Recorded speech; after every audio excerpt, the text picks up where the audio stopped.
You and I met, I think it was Silver Age Comic Con, right? That's right. Yeah. In Reno. Yeah, we were just a couple tables away from each other and I really liked I think you had the booth where you were working on the sort of stories behind myths and that sort of Hmm. thing. And yeah, it was really neat. And I think we kind of hit it off because, I think a lot of what you were doing, revolved around education and I was an educator for 26 years and teaching writing. I taught creative writing for 11 years at the high school level and that sort of thing. And we just kind of got going from there and stuff. So Right. uh, I mean, that's the thing about Comic Cons. You find your shared nerddoms, your fandoms, and yep. celebrate each other's art and things that you love, right? Yeah, absolutely. So my writer's journey doesn't start there. It starts, decades before actually. I started writing when I was about 9 years old. And when I for Christmas when I was 10, um, my mom saw how serious I was about writing and decided to get me a plastic crown typewriter from Toys R Us. For those of us who are of a certain age, right, remember Toys R Us, hopefully very fondly. And so I was just pounding away on that typewriter. I was, my parents divorced early, so I was partially raised on television. And because of that, gravitated, quite heavily into Star Trek, which I still do to this day. But there was also marathons of Twilight Zone going on. Those were broadcast alongside, Wild Wild West on Channel 31 back when UHF was, kind of a big deal also. I'm hitting all the Gen X things here, by the way. So hopefully everybody's along for the ride here. So anyway, um, that just sort of fueled my whole science fiction, fantasy sort of background. I remember saving up 4 weeks of allowance, which I think I got 50 cents a week. And when it was my dad's turn to have me and my brother for, custody and that kind of thing over the weekend, we went to a place called Tower Books. And so those of you who are familiar with Tower Records, right, or haven't, if you've seen the documentary about Tower Records, you should definitely check that out.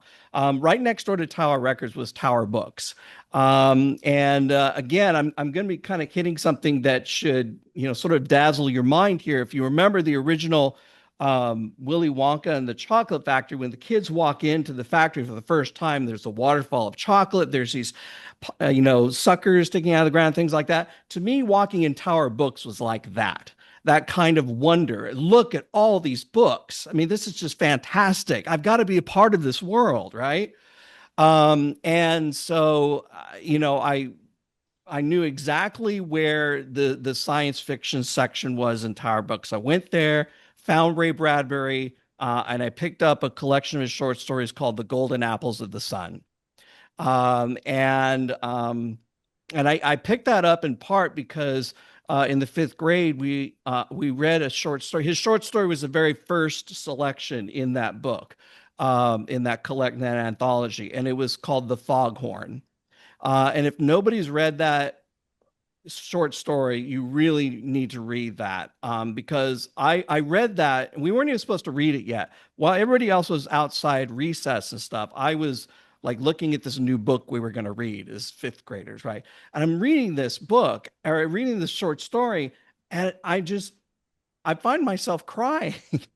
And my teacher came over to me and said, "What's the matter?" It's like, I don't know how he did this to me, but this is so good, and it was that moment I was just absolutely hooked on writing. I had to do this. How someone is able to make you feel, you know, sympathy or just empathy for a completely made up sea monster, which was just mind boggling, which, is the main character in the Foghorn. So I've dropped a lot of stuff there culturally. So if you don't know any of the references, right, you'll know what the homework assignment is. And as a former high school teacher, I was used to giving that anyway. So, at any rate, um, sort of fast forward a little bit into high school, and I I was not I had to choose an elective, as we all did going through high school, right? I was no good at metal shop. I was no good at wood shop. I mean, just all the selections were awful. So I chose what I was thinking was going to be the best A, right? And for me, that was, drawing. Um, so, I something had to kind of give. And so I kind of gave up writing so I can concentrate on drawing. I didn't think there was a space for both of them. So I worked on my drawing and stuff. I got pretty good at it. I won some competitions and that sort of thing. I ended up my junior year, went to the mailbox and I got a really large envelope from the art college in San Francisco. And my friends were always telling me about the large envelopes they got. Some of my friends got one from Berkeley, from Stanford, things like that. Um, and I had shown my portfolio, I think just one time, but they seemed to really like enough of what they saw to offer me 4 years of tuition at the art college in San Francisco. I did not go. Okay. So I turned down 4 years scholar. Okay. Yes. I can see all the shocked faces here. So we'll quickly move on from that. Um, I didn't know anybody in San Francisco. I didn't feel like I could, kind of leave my mom and things like that. So I stayed where I was in the Sacramento region. Writing came back into my life when I went to college, actually. And I was teaching high school at that point, but I wanted to get my master's degree, and I went ahead and chose to pick up writing again.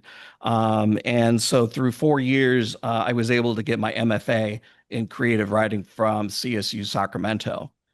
And so I picked up writing again and I pushed my artwork off to the side. So here, this sort of back and forth kind of creativity thing going on here. But in any case, because I got my MFA in creative writing, I thought, I've got this degree. I want to go ahead and put it to use. So I basically filled out the paperwork to teach creative writing at the high school level. Um, oh, somebody else.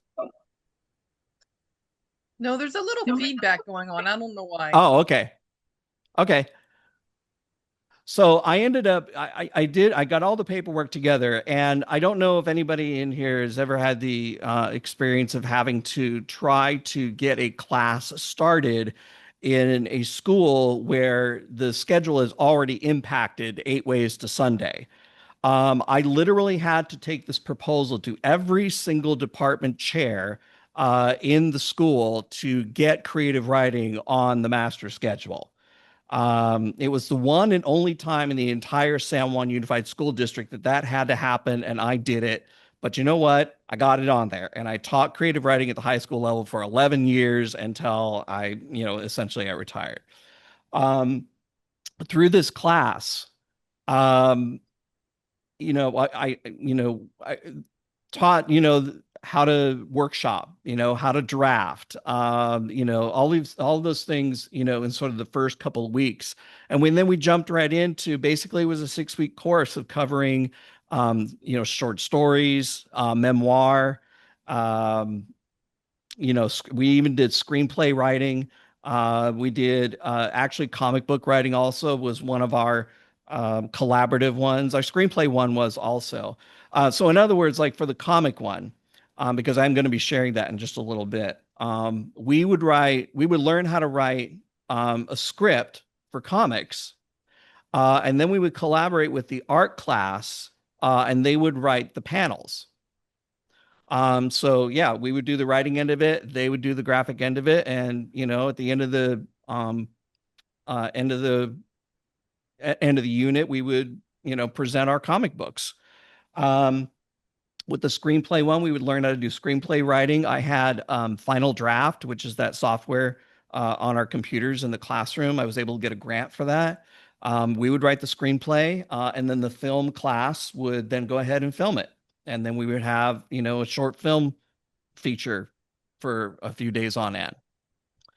And then, of course, the last unit of the year that we did was publishing your work. So through the whole year, they've accumulated all these poems and short stories and, these kinds of things. They would choose what they want to go ahead and publish. And we would publish those. At the time, we published them through um, Amazon, actually. And so they got to keep their works, present and that was their final draft. So after I retired teaching high school, um, I had plans to go ahead and continue my writing, and I did so, and I had also, towards the latter part of my high school career, actually gotten into writing comics, and I did that through one of our guest speakers. Scatter Comics is the sixth longest independent publisher in the United States. And they are based out of Sacramento. And their founder and president is Jason Doobie. And I actually called him in to do a guest speaking for my comics unit at high school. And he asked me, he says, "Hey, are you working on any writing right now?" And I said, "Well, I've got this manuscript I did during my MFA. And it's a pretty tragic story, but really all I have right now is 15 handwritten pages." So he's like, "Well, let me take a look at it." And so he took it with him and he looked at it and he reached out to me, gave me a call and says, "Hey, why don't you turn this into a comic book?" I'm like, because I never thought about that. I didn't know how to write for comics. That's the reason why I brought you in here as a guest speaker. And so he also runs Scattered Studios, which is a collection of inkers and colorists and letterers that he links up with certain projects. And so it was through that that I was able to, publish really what started off as a novel. So that became actually here. I'll show you that real quick because I actually have it right here. It's published this back in 2015. So it's about 11 years old now, and it's blank. So there's that. And that I went to conventions, as Tanya said, that's how, she and I met. I went to, various conventions and sold 100 copies of that, and, in just a couple of years. It's a dystopian, sort of novel, and it's for mature readers and that kind of thing. But I really like how it came together. And like I said, I had no idea what I was doing in writing that. Fortunately, when you get something like that and you're like, "Hey, I don't know how to do this," there's lots of books on how to do that. So I picked up several books on how to write for comics. And I actually incorporated them into my classroom also. Um, the other thing, getting back to sort of wrapping up my writer's journey now that I'm retired. I'm still writing for Scatter Comics, which I'm going to read to you a bit from my book, Dr. Dream. But I've gotten back into writing short stories again. And in that little ad that got shared out and stuff, one of them is this collection right here. It's Amazing Tales. And so I actually did design the cover, this sort of dragon sitting on a pile of books. And there's a couple of space explorers looking on. And this is published through it's available on Barnes and Noble, actually. So there's that. And I debuted that at Silver Age last year. So I'll be back then. Actually, it's this coming up weekend, actually. I'll be there. I'll be at Silver Age. This will be my 5th year actually there.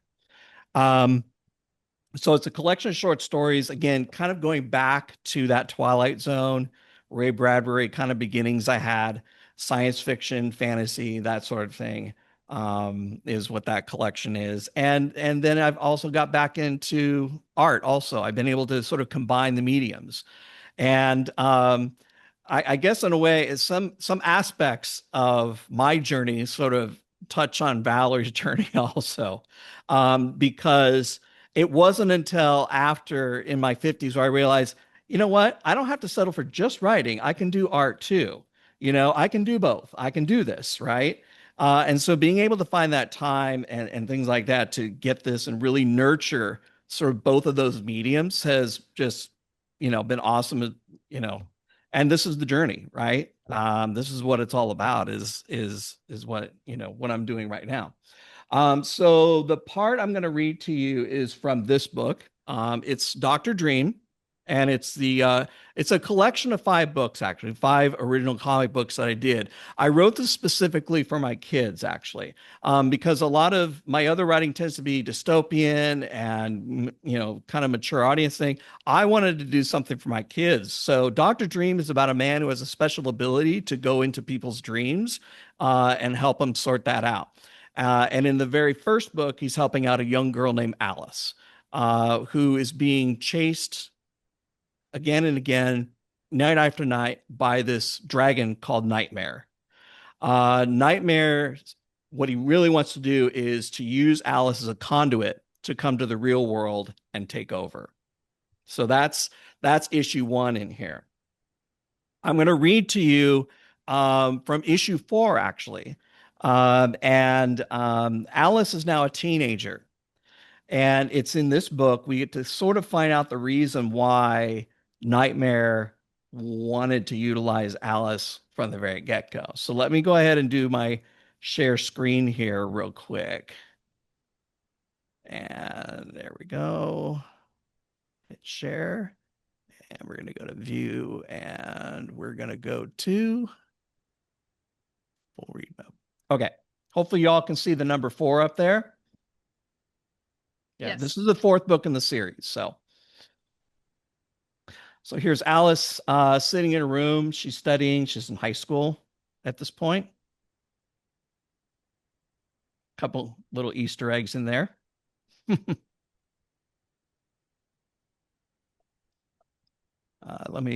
I can't.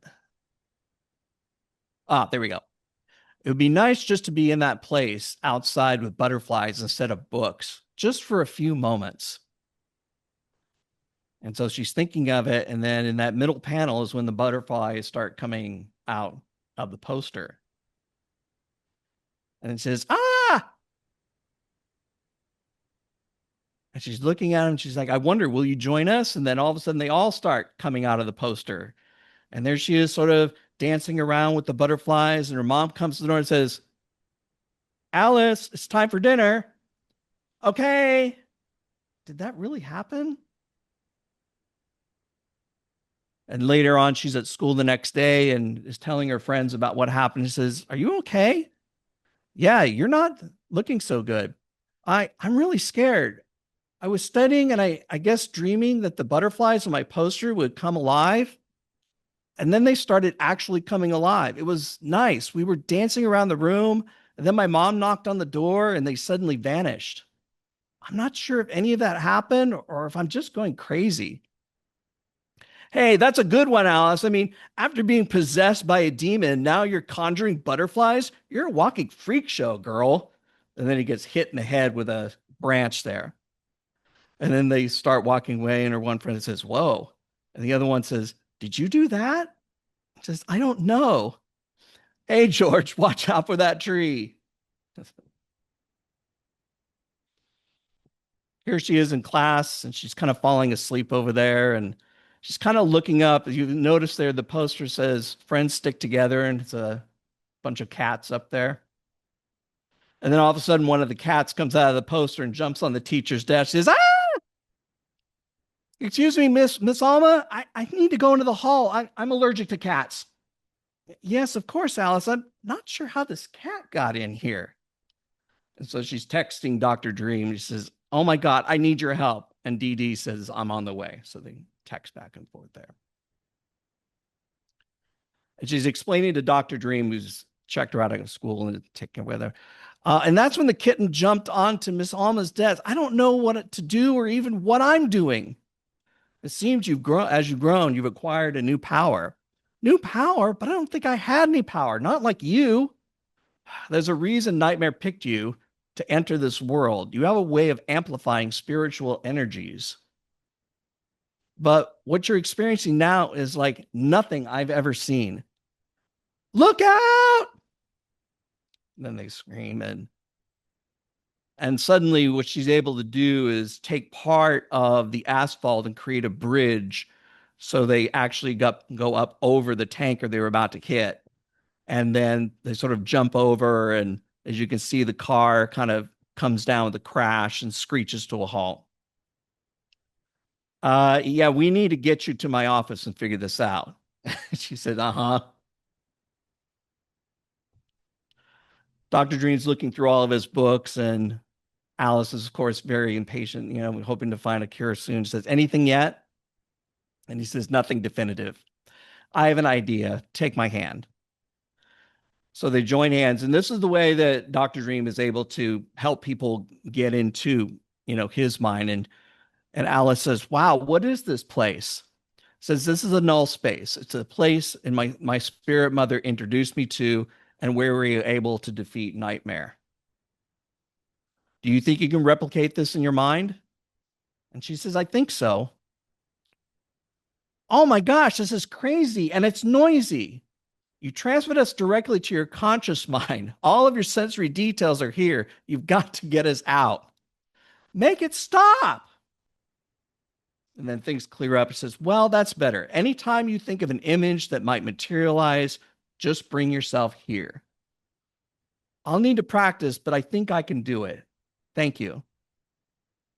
And so she's sitting in her room again. Again, there's the poster with the butterflies.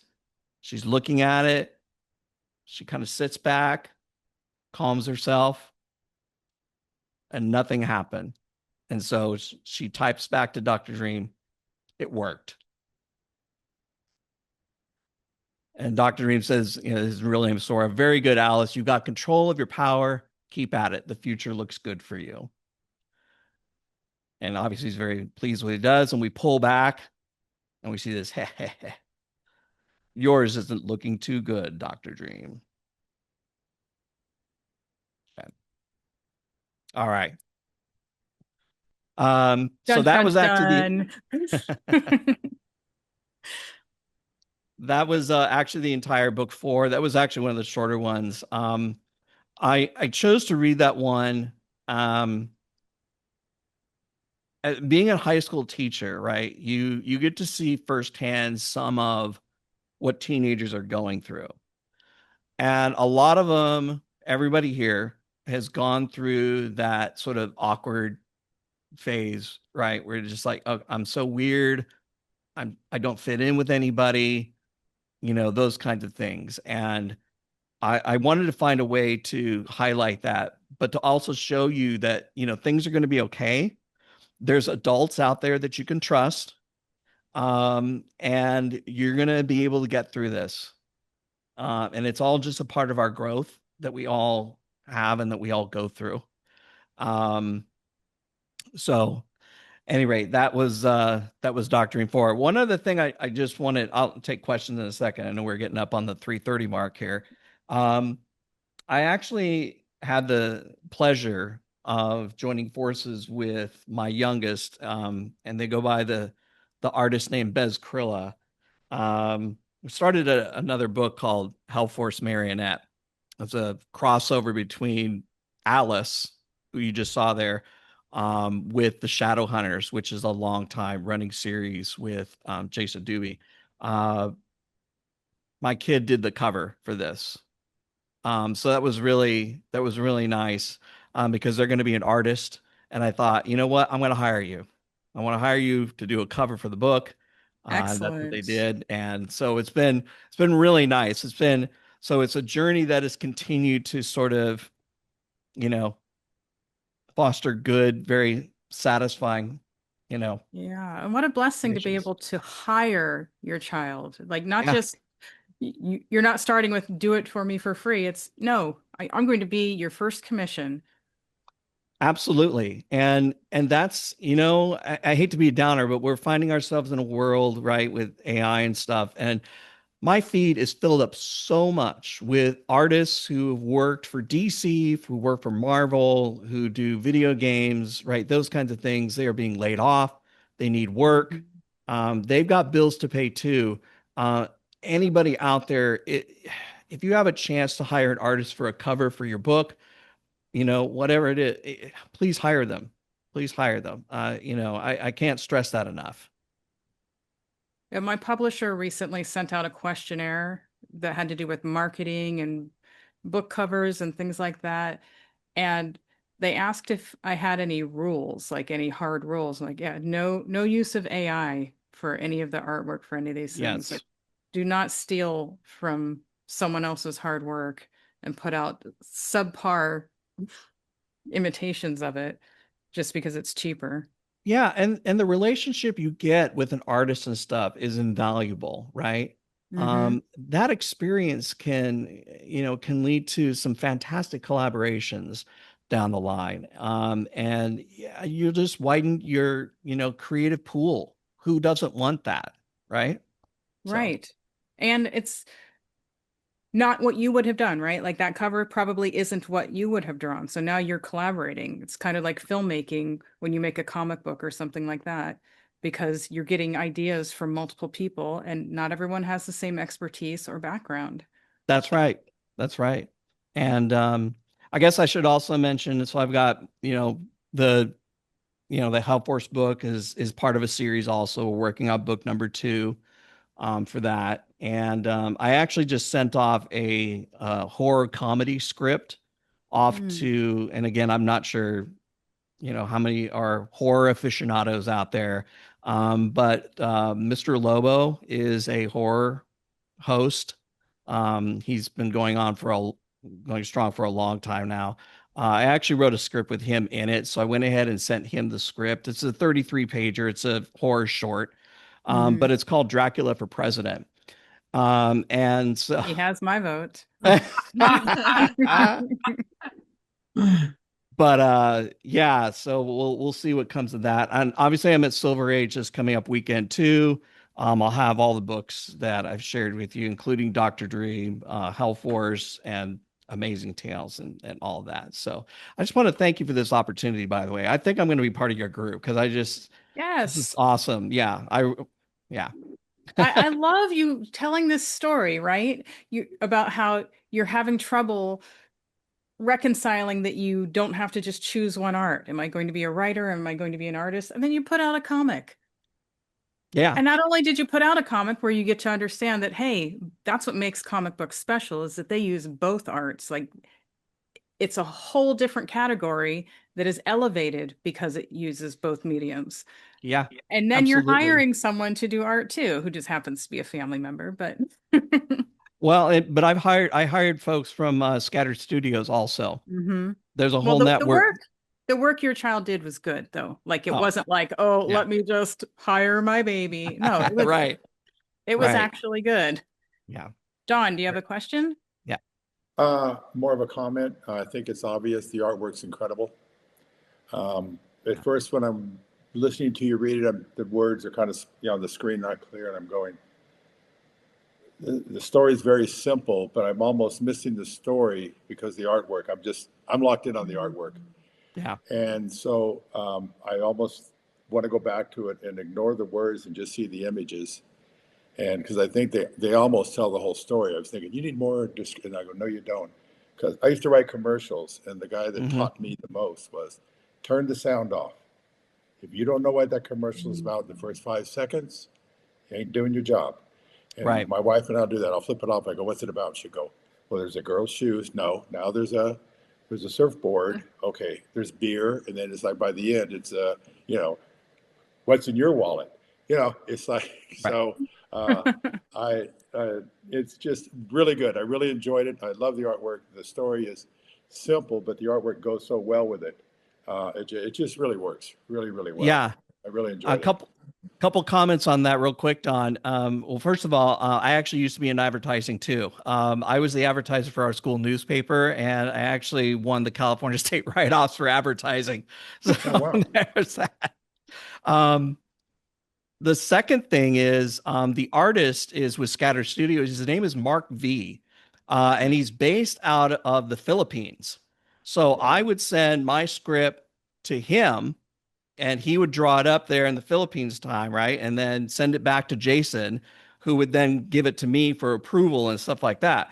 It's a great um I guess one of the best things about the digital age, I suppose, is We don't have to, when we're doing comic books now, we don't have to be next door to each other like, like Stan Lee and Jack Kirby were, right? Where Stan Lee can just go in and start, spouting off whatever the storyline is. Jack Kirby's like, madly scribbling away whatever he's talking about with Spider-Man or whatever. We can do things distance wise now, and which opens us up to a whole new, area of creators, right?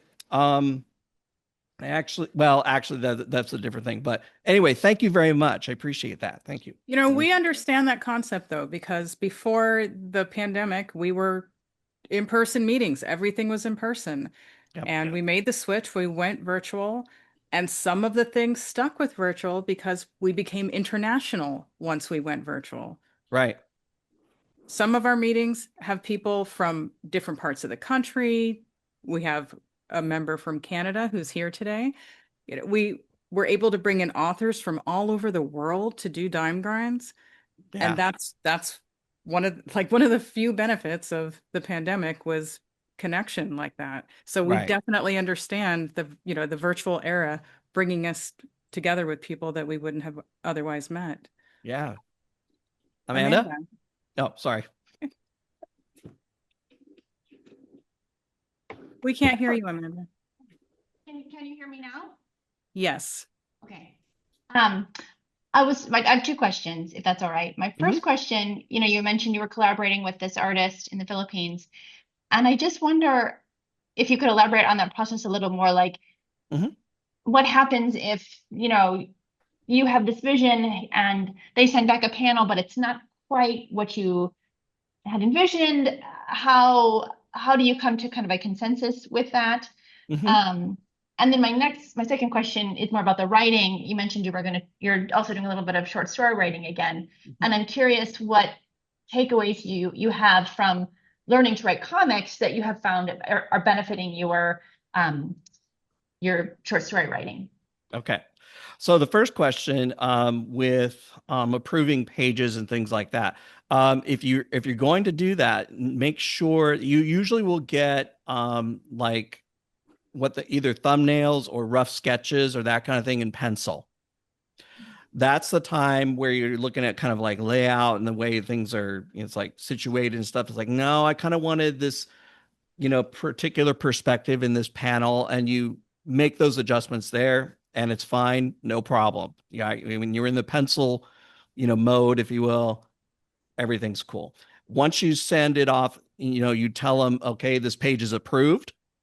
Then it goes to the inker, and usually the inker will also, show you the final proof, and hopefully it's good at that point, right? If there are issues with the inking and stuff, some places, may, charge you more at that stage. Probably not as much these days because a lot of inkers are digital inkers. So it's not like physically doing one, unless the person that you hired does physical medium, because there's some out there that do that particularly. So they do pencils and inks on Bristol board. Okay. When it comes to a colorist, right, you're going to get the color and pretty much, the finalized page. If you want to change colors, it's probably okay. I have not had a problem. Like in fact, I noticed a page that I approved not too long ago. I'm like, hey, wait a minute, the creature's supposed to be kind of like this color. And my publisher, Jason, he was like, oh, okay, well, you mean like this? I'm like, yeah. It's like, oh, that's not a problem. We'll go ahead and take care of that. So it'll kind of depend on the relationship you have. Obviously, I've got a really good relationship with Jason Doobie and the folks at Scattered Studios. But as you get later on, right, in the process, if you're talking about spot changes, usually not a big deal. If you're talking about radical changes, you may have to, pay whatever the amount you paid for the page. You'll probably have to pay that again. So there's that. And then the second question on my short story writing, it's kind of interesting because writing for comics is very different. I had to sort of resist or learn how to pull back on my details, on the sort of adjectives, the heavy description, that goes into, say, a story, traditional story writing, you have to pull that back, because if you give your comic artist that, then you're not allowing them for their own creativity to come forward. You're sort of dictating to them, and they really hate that. Um, you know, um, so really for my short story writing, it was sort of taking, my initial ideas and stuff that I developed over the years as a young writer. Um, my MFA and kind of the other people's readings, that I'm looking at inform that writing much more than, say, my comic book one. It's kind of two different mediums there. Thank you. That's fascinating. Yeah. Yeah, what I'm hearing is that making a comic book is very much like making a film. It really is. It really is. Honestly, I don't know how many are familiar with Final Draft, the A few of us screenwriting. are. Yeah. Yeah. Yeah. They actually have comic manuscript format on there. That is good to know. And you're actually able to customize that program too with what you want, because I've been able to, because I didn't necessarily like the ones they have Dark Horse and Image ones on there, which are okay. I mean, that structure will work, just fine. I kind of have my own style that I like in writing it. It's not too different than that, but the functions, like the key functions, the quick keys and stuff like that, are a little bit different, and you're able to customize that. Um, and I actually did a video on that too. I have a writing for comics video series. I should probably mention that also. Yes, you should. I just, I have so many things I, want to say. I wasn't sure how much time we were going to have for it, but yeah, if you go to Scattered Comics on YouTube and you kind of go down to the video section, you'll see my, ugly mug there with, the description of, how to write for comics. And it's had over 5,000 views, I think, collectively, which is pretty cool. Because basically the only way I talk about is at conventions, right? I usually have kids who come up and say, I ask them, hey, you ever thought about writing for comics? It's that kind of high school teacher in me coming out again. Yeah. And they're like, no, how do you do that? And so I show them the video series, because, kids ingest videos, like oxygen these days. So, I kind of direct them there, and yeah, it's definitely been, helpful for kids. Well, don't be surprised if I come picking your brain when I get a few of these 100 projects off of my plate. Oh yeah, absolutely. Did you I get have a question. that link, Audrey, What link? on the Scattered Comics page? Yeah, I put it in the chat. Okay, So- excellent. Hmm. And then go ahead with your question. I have a question for you, Keith. I one of the ways in which I'd like to expand on my own narratives, besides writing a stage play, an ensemble stage play, I thought about graphic comic, of turning one.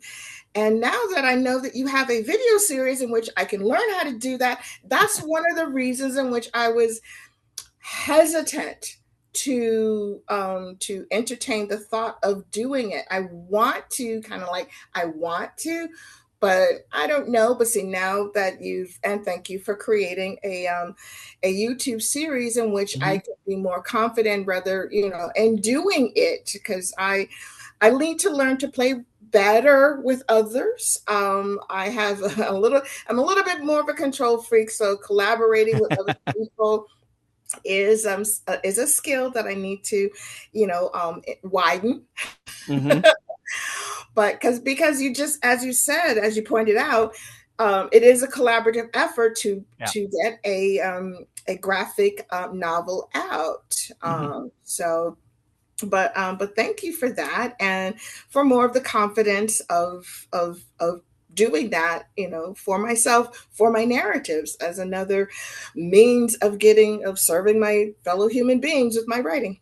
So thank you. Yeah, absolutely. A couple things I want to say about that. One, about sharing with your other human beings. One thing I used to tell my students when we were working on memoir is each of you has a story and only you can tell it.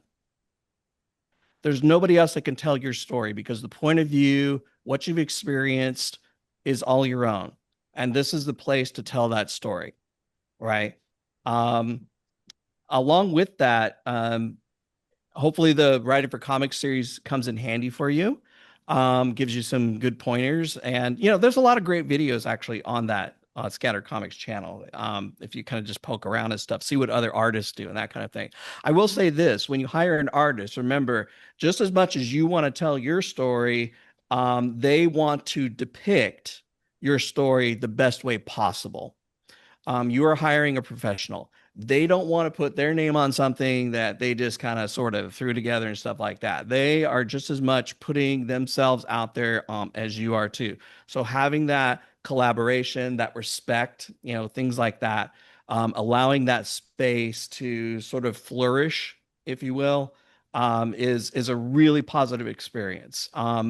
And my fellow scatter comics artists who, James Burton, for example, is a great friend of mine, and he has his own comic series. He's been doing comics for over 30 years. And he's told me about some serious horror stories of, egos and, things like that just going on, and kind of left a bad taste in his mouth. But he's really loved working with scatter comics. Right. We all very much respect each other's professionals and that kind of thing. And we oftentimes will do art and things like that for each other just because we like each other too. So that's been one of the most rewarding experiences as a creator, was getting on with Scatter Comics and working with these group of professionals.